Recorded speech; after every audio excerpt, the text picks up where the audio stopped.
for understanding the Quran. There are two kinds of requirements. I would even say understanding. Let's just say benefiting from the Quran. There are two kinds of requirements. The first kind of requirements, you can call them academic. Learning the Arabic language is an academic requirement. Studying tafsir is an academic requirement. Understanding the linguistic analysis and the tradition and all of that, all of these are academic requirements. They require you to study. Anything that requires you to study becomes an academic requirement. But more important than the academic requirements, there are certain psychological requirements. I mean, if you don't want to use the word psychological, you can even call them spiritual requirements for benefiting from the Quran. And those are the harder ones. As a matter of fact, somebody who's intelligent can learn the Arabic language in no time. They can study tafsir in no time, memorize even in no time, and understand and know a lot about Allah's book in very little time.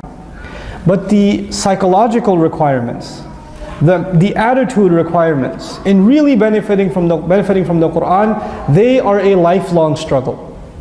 They are something that you can meet at one point in your life and lose at a later point in your life. They are not something you get to keep. They are something you have to fight to maintain. And you have to, more than anything else, you have to fight yourself. I have to fight myself to maintain those requirements. I can tell you that 10 years ago, I knew a lot less about the Quran. As the days and the months and the years went by, I knew more and more and more about the Quran. And even though in the grand scheme of things, I still know very little about the Quran, those original requirements that are psychological in nature, I still have to struggle with those every day. I have to struggle with those. It's not like I graduated and I met those requirements. Like, you take prerequisites in college, you meet the prerequisite and that's it. You don't have to go back to it anymore. It's not the case with Quran. These requirements, they're of a different nature. And the first of those requirements is understanding and reminding oneself every single time, why am I learning this? Why am I reading tafsir? Why am I learning Arabic? Why am I memorizing these ayat? What is the point of all of this? The intention behind all of this? And all of you know the cliche answer, and the cliche answer is, this is so I can have guidance. This is so I can have guidance. That's the, Quran is guidance. We study it for guidance.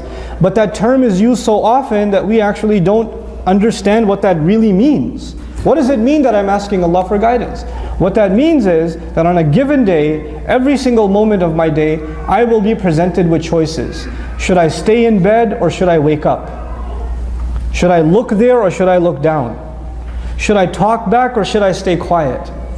Should I earn my money this way or should I find another job?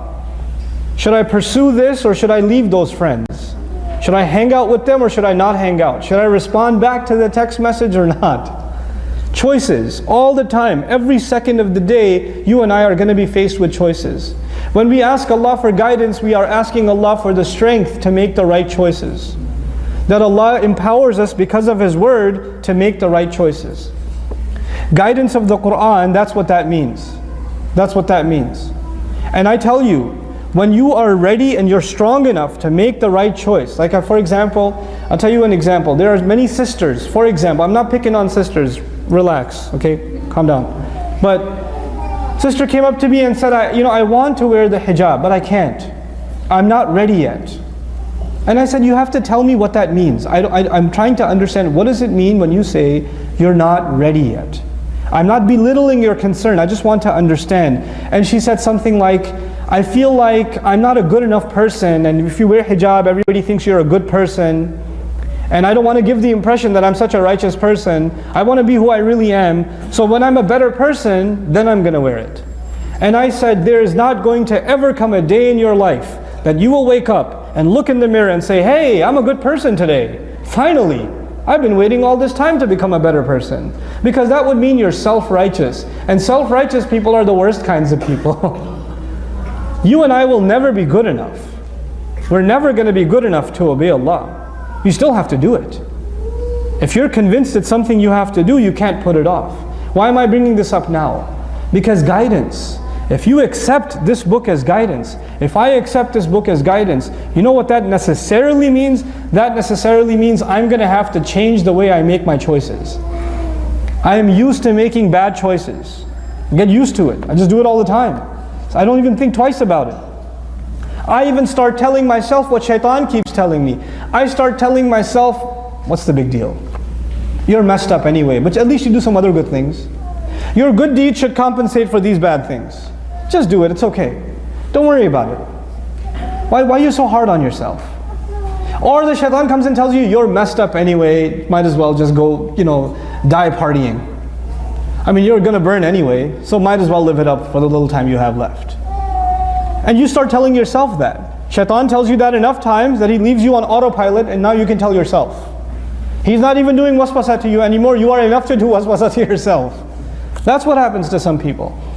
That is why we have to recite the Qur'an and reflect on the Qur'an regularly, to fight those temptations, to fight those inclinations, to fight those voices inside us that lead us to failure, that lead me to failure and lead you to failure. And it doesn't matter if you're a student of knowledge, it doesn't matter if you're a scholar, a teacher, a student, an expert, a novice, doesn't matter.